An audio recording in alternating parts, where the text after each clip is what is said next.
स्वतंत्र भारत का पहला आमरण अनशन हुआ था 19 अक्टूबर 1952 को पोट्टाभी श्रीरामुलु ने जरा देखभाल के आपको चाहिए एक उम्र सर होने तक एंट्रेंस एग्जाम आईटीज के जिस जमाने में राजीव गांधी जी थे तो मैं याद दिलाना चाहता हूं फिजिक्स केमिस्ट्री मैथ के साथ साथ इंग्लिश का एग्जाम होता था और जब तक इंग्लिश क्वालिफाई न करें फिजिक्स केमिस्ट्री मैथ की कॉपी नहीं जचती थी तमाम बच्चे इसलिए नहीं आ पाते थे और अगर वो सिलेक्ट हो जाएं तो वो छोड़ के चले जाते थे क्योंकि वो घबरा जाते थे। हमारे उत्तर प्रदेश से बहुत लोग थे मगर आज प्रधानमंत्री श्री नरेंद्र मोदी जी के नेतृत्व में 13 भाषाओं में एग्जाम होता है और 13 भाषाओं में मेडिकल और इंजीनियरिंग की पढ़ाई होती है और आज जो युवा पीढ़ी है तरुणाई है वो आज नई ऊंचाइयों पर जा रही है। अभी प्रधानमंत्री जी ने बताया फिजिक्स ओलंपियाड में हमने ज्वाइंट रूप में सही 5 गोल्ड मेडल पाकर टॉप किया।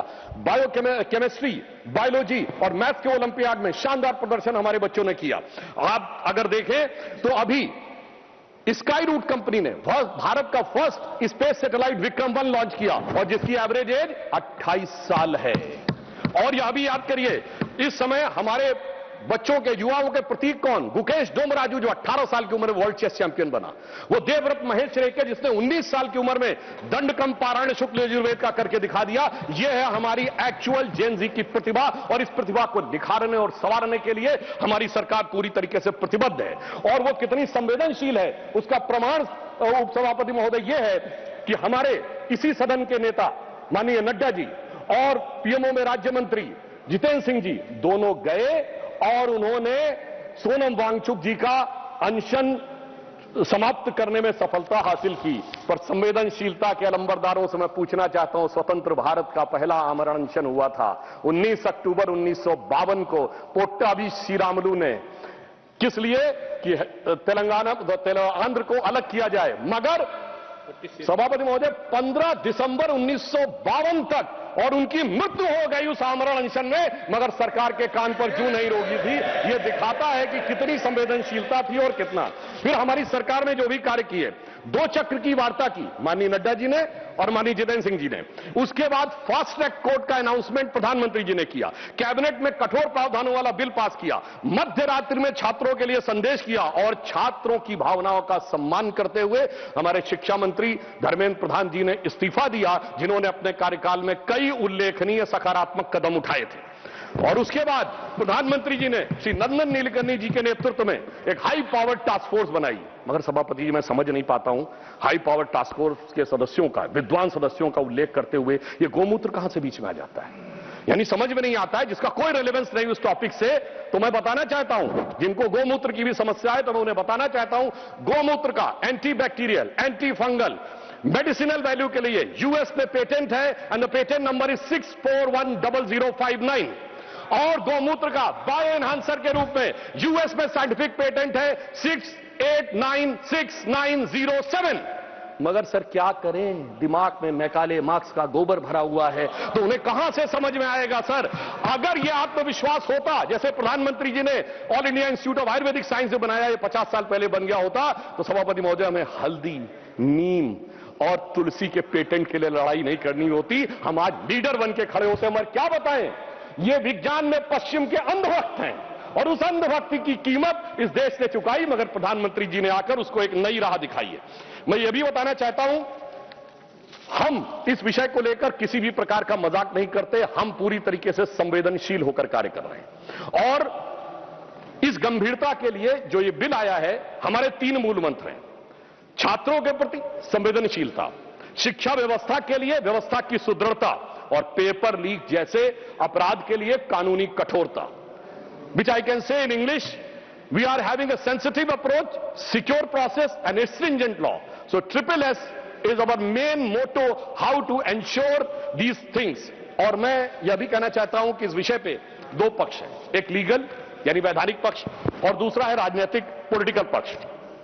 हम दोनों पहले मैं लीगल पक्ष के ऊपर बात करूंगा फिर पॉलिटिकल पक्ष के ऊपर। मगर हमारी सरकार ने यह प्रतिबद्धता दिखाई है कि जब छात्रों के भविष्य की बात आए तो ऐसा कठोर कानून बनाया है कि पेपर लीक करने वाले माफियाओं का मनोबल गिरना नहीं चाहिए, मनोबल जमींदोज हो जाना चाहिए। और इसके लिए 2024 के एक्ट के सेक्शन 11 के सबसेक्शन 2 में यह स्पष्ट किया गया है कि यदि कोई संगठित पेपर लीक करता है तो 1 करोड़ रुपए से उसको आर्थिक दंड को 10 करोड़ रुपए किया गया है। इसका उद्देश्य यह है कि यदि कोई ऐसा करता है तो उसकी आर्थिक ढांचा जमींदोज हो जाना चाहिए। सबसेक्शन 1 में 5 वर्ष के कारावास को 7 वर्ष किया गया है और 7 वर्ष के कारावास को 10 वर्ष किया गया है। 2024 के एक्ट के सेक्शन 10 में संशोधन किया गया है कि यदि कोई व्यक्तिगत रूप से इसका दोषी पाया जाता है तो 50 लाख रुपए का होगा फाइन। माननीय मंत्री जी ने कहा था कि सर्विस प्रोवाइडर के ऊपर भी कड़ा शिकंजा करने की व्यवस्था की गई है, तो यदि कोई सर्विस प्रोवाइडर या मैनेजर होता है तो उस पर 1 करोड़ रुपए का फाइन और सजा जो है वो 10 वर्ष तक की हो सकती है। परंतु मैं कहना चाहता हूं सभापति महोदय, कानून कितना भी कठोर हो वो तब तक प्रभावी नहीं हो सकता जब तक जांच द्रुत गति से ना हो। तो इसमें यह प्रावधान किया गया है 2024 के एक्ट के सेक्शन 12 में, सेक्शन 12 और बी, ए एंड बी, दो नए संशोधन किए गए हैं जिससे जांच एजेंसी को 2 महीने के अंदर ही अपनी जांच पूरी करनी है। और पहले प्रावधान यह था कि केवल सेंट्रल एजेंसीज करेंगी, अब स्टेट्स को इंपावर किया है कि वो चाहे तो स्पेशल टास्क फोर्स अपनी बना सकते हैं और उसे भी 2 महीने के अंदर जांच देनी होगी। यानी स्टेट्स को भी पावर दिया है और उसके लिए स्पेशल टास्क फोर्स की व्यवस्था भी की है। परंतु सभापति महोदय, जांच कितनी भी द्रुत गति से हो, जब तक न्याय द्रुत गति से ना हो तो भी समस्या होती है। तो इसमें यह व्यवस्था की गई है, सेक्शन 12 में यह प्रावधान किया गया है कि स्पेशल ट्रैक कोर्ट बनेंगे, फास्ट ट्रैक कोर्ट बनेंगे जो डे टू डे बेसिस के ऊपर हियरिंग करेंगे और इसके लिए कोई भी राज्य या केंद्र शासित राज्य या प्रदेश उच्च न्यायालय के मुख्य न्यायाधीश की अनुशंसा के ऊपर डिजिग्नेटेड कोर्ट का गठन कर सकेगा। परंतु सभापति महोदय, कई बार न्याय में बीच में लोग लूपहोल निकाल लेते हैं, तो यह भी व्यवस्था की गई है यदि कोई कानूनी दांवपेच निकालकर बचना चाहे तो कोई स्पेशल टास्क फोर्स के आदेश या निर्णय को चैलेंज करना चाहे तो उसे हाई कोर्ट में 2 जजेस बेंच में ही जाना पड़ेगा और उस अपील का डिस्पोजल 3 महीने के अंदर करना पड़ेगा। यानी हर प्रकार की व्यवस्था को सुनिश्चित किया गया है कि यदि मैं एक लाइन में कहूं तो इस विधेयक में पेपर लीक पर कठोर दंड, समयबद्ध जांच और त्वरित न्याय, तीनों का ही समस्त प्रावधान किया है। इसके लिए मैं सरकार को धन्यवाद और साधुवाद देना चाहता हूं। और इतना ही नहीं, विगत 12 वर्षों में हमारी सरकार ने शिक्षा व्यवस्था के लिए क्या क्या किया है वो बहुत सारा विस्तार लोग बता चुके हैं कि आईआईटीज 15 से 23 हुई, आईएम्स 15 से 21 हुई, एम्स 7 से 20 हुए, मेडिकल कॉलेज 387 to 808 हुए, टोटल यूनिवर्सिटी 760 से 1338 हुई, अंडर ग्रेजुएट एमबीबीएस सीट 151% बढ़ी, पीजी सीट 140% बढ़ी और 15,000 करोड़ रुपए का निवेश किया गया है ताकि आने वाले वर्षों में 10,000 नई मेडिकल सीट्स का गठन हो सके।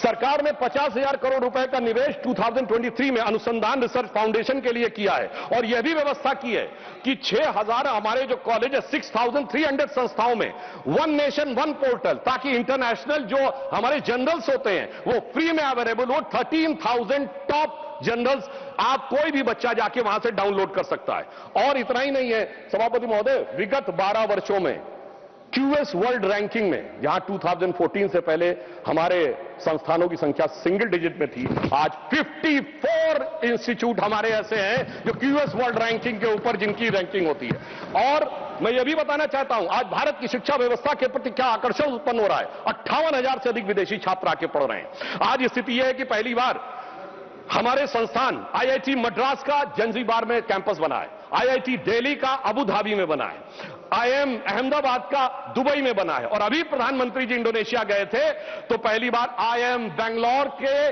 कैंपस के लिए इंडोनेशिया की सरकार ने रिक्वेस्ट किया है और उसकी अनुमति प्रदान की गई है। यह दर्शाता है कि शिक्षा व्यवस्था के लिए काम किए। और एक और मैं कहना चाहूंगा, हमारे विपक्ष में कई विद्वान लोग बैठे हैं, अब भारत का जो फॉरेन रेमिटेंस है $135 बिलियन आता है और उसमें से पहली बार ऐसा है विगत 2 वर्षों में जब वो डेवलप्ड इकोनॉमीज में से आता है। यानी हमारा जो टैलेंटेड यूथ है जो जाके, जिसको आप हाई लेवल स्किल वाले जॉब्स कहते हैं, उनमें से करके वो ला रहा है। तो यह दिखाई पड़ता है कि हम कितने सही ढंग से काम कर रहे हैं। माननीय खड़गे जी ने बोला था कि साहब हमने उनसे सीखा और हम ही जो है वो उनसे सीखने के बाद ये नीट का और एनटीए का विषय लाए।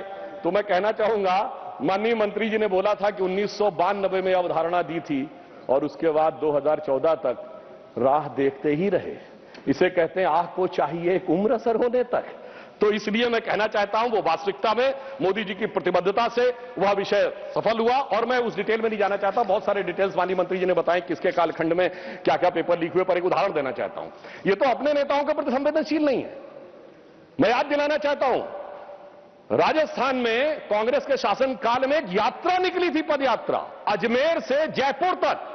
सचिन पायलट जी ने यात्रा निकाली और कहा पेपर लीक इतने हो रहे हैं कि मैं छात्रों के हित में पदयात्रा निकाल रहा हूं, मगर अफसोस कि उन्होंने उसके ऊपर कोई शिकन नहीं आई। उन्होंने, और सुनिए, इनके मुख्यमंत्री ने बोला, बात रिकॉर्ड पे जा रही है, इनके मुख्यमंत्री ने बोला मैं तो जादूगर हूं, सब ठीक कर दूंगा। और उस समय सचिन पायलट जी का मीडिया में बयान है जिसमें उन्होंने कहा पेपर लॉक में था, लीक हो गया। ये कैसी जादूगरी है? अब मैं बताना चाहता हूं, आज मैं पूछना चाहता हूं, विपक्ष की सरकारों में जहां पेपर लीक हुए हैं, क्या वही मानदंड होगा जो हमारी सरकार के लिए है? पंजाब हो, झारखंड हो या कर्नाटक हो, क्या एक मंत्री के लिए एक रूल रहेगा या हर मंत्री के लिए अलग अलग रूल रहेगा? अब बॉल इनके कोर्ट में है और इन्हें तय करना है। मगर मैं याद दिलाना चाहता हूं, हमारे सदन के एक सम्मानित सदस्य जो अभी अभी आए हैं, श्री कपिल सिब्बल जी, जो बहुत प्रख्यात वकील हैं और ज्यादातर विवादास्पद विषयों के प्रख्यात वकील रहे हैं, उन्होंने शिक्षा मंत्री रहते हुए यह वकालत करने चले गए कि साहब हम बच्चों को लीगल एड देंगे। इनके शिक्षा मंत्री रहते हुए 2009 से 12 में सिर्फ, सर 2010 में रेलवे रिक्रूटमेंट बोर्ड, 2011 में all India engineering entrance examination, 2011 में हरियाणा बोर्ड और 2012 में एम्स। सर आप समझिए, मैं कहना चाहूंगा, यानी जिस पर होना चाहिए था इल्जाम, वो लेके आ गया वकालत का पैगाम। अब पता नहीं है छात्रों का करेंगे काम या करेंगे छात्र हितों का काम तमाम। मुझे लगता है कि आज सारे के सारे, और मैं एक और बात कहना चाहता हूं, हमारे बहुत से लोगों ने यह कहा कि नीट को समाप्त कर देना चाहिए। मैं सभापति महोदय बताना चाहता हूं, जब नीट नहीं थी 2016 में, तो क्या होता था? प्राइवेट कॉलेजेस की सीटें नीलाम हुआ करती थी, लाखों लाख रुपए में। वो गरीब और मध्यम वर्ग के बच्चे को तो कभी उसके लिए स्वप्न से बाहर था कि 25 लाख 50 लाख रुपए देकर एडमिशन पाएगा, पीजी में कहीं 1-1 करोड़ रुपए देकर एडमिशन पाएगा। मगर आज प्रधानमंत्री जी ने जो काम किया है इस साल के नीट में, कैसे कैसे बच्चों को अवसर मिला। कुछ उदाहरण देना चाहूंगा। राजस्थान के बाड़मेर में एक दिहाड़ी मजदूर लखाराम की बेटी को और बूंदी में राजस्थान की सूरज सैनी को मौका मिला है। भागलपुर का सूरज कुमार या रायसेन के मध्य प्रदेश का आदर्श लोधी या लखनऊ की वो नीलू जिसकी मां घरों में काम करती थी, गोरखपुर का वो विशाल तिवारी जिसके पिता ऑटो रिक्शा ड्राइवर थे, मुजफ्फरनगर का वो मोहम्मद सुहेल जिसके पिता ई रिक्शा चलाते थे। सभापति जी, इन बच्चों के अरमान पूरे होने का यदि श्रेय किसी व्यक्ति को जाता है तो प्रधानमंत्री श्री नरेंद्र मोदी जी को। इन बच्चों के अरमान पूरे हुए, मगर जो कैपिटेशन फीस लेके सैकड़ों करोड़ प्रति वर्ष कमाते थे, उनके अरमानों पे बिजली गिरी है। और उस बिजली गिरने के कारण एक कहावत होती है कि तन बदन में आग लगना, मगर सभापति जी इनके तन बदन और धन तीनों में आग लगी हुई है। और मैं कह सकता हूं कि आज जिस प्रकार की आग ये लगाने का प्रयास करते हैं, मैं याद दिलाना चाहता हूं सर, इनकी पार्टी के वरिष्ठ नेता 2024 में क्या बोलते हैं इंजीनियरिंग और मेडिकल के इंट्रेंस टेस्ट में, कि जो क्वेश्चन बनते हैं वो अमुक जाति के लोग बनाते हैं, इसलिए अमुक जाति के लोग उसमें ज्यादा सेलेक्ट होते हैं और दूसरी जाति के बने तो कौन से। मैं समझ नहीं पाता हूं कि moving charge in magnetic field या इलेक्ट्रोमैग्नेटिक इंडक्शन का अगर कोई फार्मूला होगा उसमें जात कहां से आ गई। सभापति जी 9th क्लास में मैंने पढ़ा था, अगर सेंट्रीग्रेड को फॉरेन हाइट में चेंज करना है तो C/5 = M-32/9 होता है। अगर ये सवाल पूछा जाएगा तो सवाल और जांचने वाले में जात कहां से आ गई। मैं जेनजी से कहना चाहता हूं, समझिए इनके खतरनाक इरादे।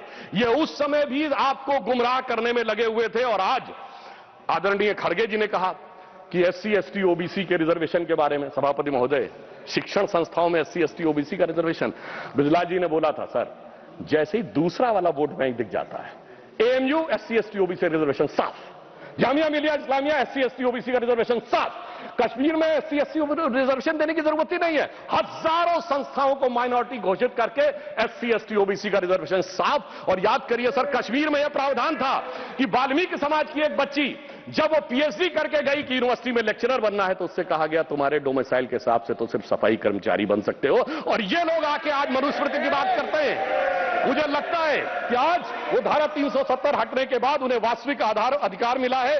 और मैं ये भी कहना चाहूंगा, इतना ही नहीं सर, रिजर्वेशन में इन्होंने ऐसी घुसपैठ की है माइनॉरिटीज की कि अभी एक केस जो था हाईकोर्ट ने क्वैश किया है पश्चिम बंगाल सरकार का।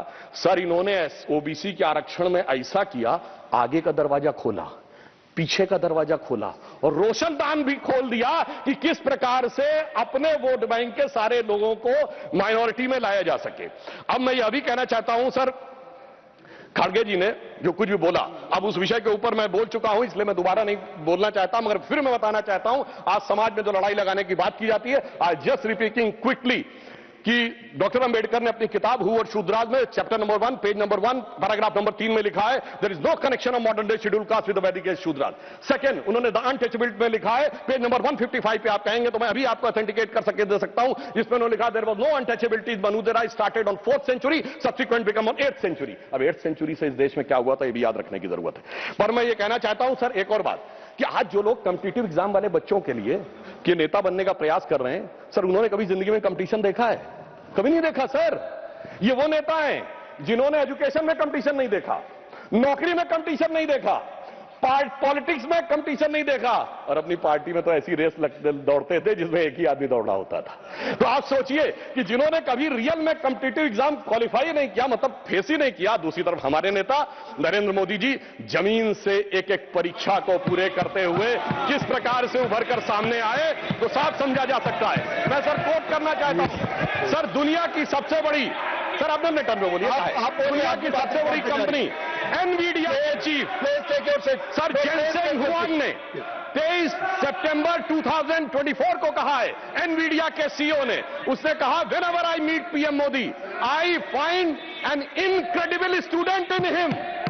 तो एक तरफ है हमारे नेता जो motivated, dedicated and incredible student है, दूसरी तरफ एक वो है जो फ्रस्ट्रेटेड, रिजेक्टेड और हर लोकसभा सत्र के बाद इंटरनेशनली इनविजिबल नेता है। अब मैं एक और बात कहना चाहता हूं, एक चीज जो हमारे लिए चिंता का विषय है सर, देखिए जिस प्रकार की भाषाएं आई वहां पर बच्चों के उसमें, वो बहुत अशोभनीय और चिंताजनक था, जिस ढंग की भाषा का प्रयोग किया गया। मगर बच्चों की क्या गलती है सर, जो बड़ों से सीखते हैं। यदि यहां पे गालियां दी जाती हैं, अभी जो सदन में सदस्य खड़े हुए उन्होंने भी गाली वाली दी थी, अलग बात है।